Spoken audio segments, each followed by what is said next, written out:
RLP était au parc des expositions de Périgueux pour le Salon de l'Emploi du 20 et 21 mars 2026.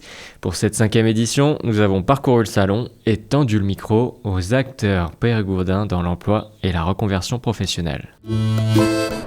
Continuons ce tour des stands au Salon de l'Emploi du 20, 21, 22 mars avec Vincent Gréco de l'ADI. Bonjour. Bonjour. ADI pour Association pour le droit à l'initiative économique. Ouais, ça consiste à créer son entreprise à partir de financements qu'on n'arrive pas à avoir dans le circuit classique. Tout à fait. Donc l'ADI fait d'abord du financement effectivement de porteurs de projets et du financement accompagné. C'est-à-dire que nous on accompagne le porteur de projet au moment où il démarre son projet, au moment où il le crée et ensuite on l'accompagne sur toute la durée de son financement. Pas juste un financement alors, hein. Non, c'est sur du long terme. C'est vraiment sur du long terme et on est, je ne vais pas dire au quotidien avec lui, mais en tout cas, dès qu'il y a une difficulté, dès qu'il a besoin de nous pour quelques domaines que ce soit l'administratif, que ce soit un petit coup de bourre psychologique, que ce soit du commercial, du marketing, enfin tous ces sujets-là peuvent faire l'objet d'un accompagnement.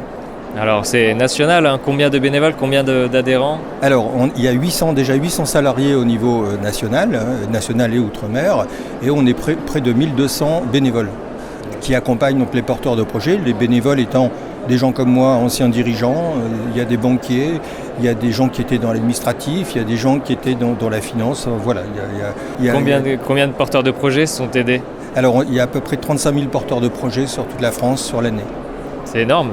Vous avez des exemples, par exemple, en Périgord peut-être En Périgord, je vais vous donner l'exemple par exemple d'une naturopathe que j'accompagne.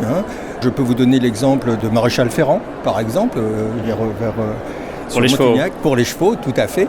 Voilà, il y a des thérapeutes, il y a des maçons, il y a vraiment tous les domaines d'activité, j'irais presque dire possibles et imaginables. Surtout, ce qui est important de dire, c'est qu'on accompagne donc des porteurs de projets qui sont difficilement finançables par des banques et qui n'ont pas non plus d'apport pour démarrer.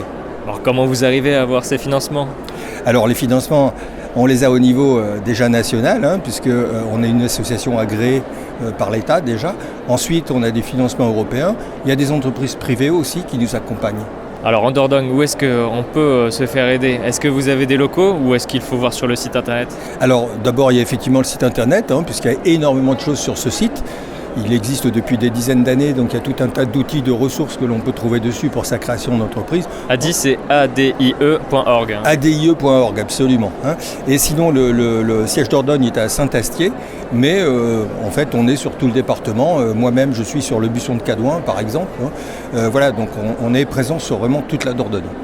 Et donc vous, Vincent Gréco, à vous trouver au Buisson de Cadouin, à Saint-Astier, vous avez vos locaux, mais sur toute la Dordogne, après, vous êtes répartis, vous pouvez vous déplacer aussi. Tout à fait, on se déplace dans tout le département, bien entendu. Bien, merci Vincent Gréco. Merci, c'est un plaisir, et puis à bientôt pour les auditeurs, chez nous.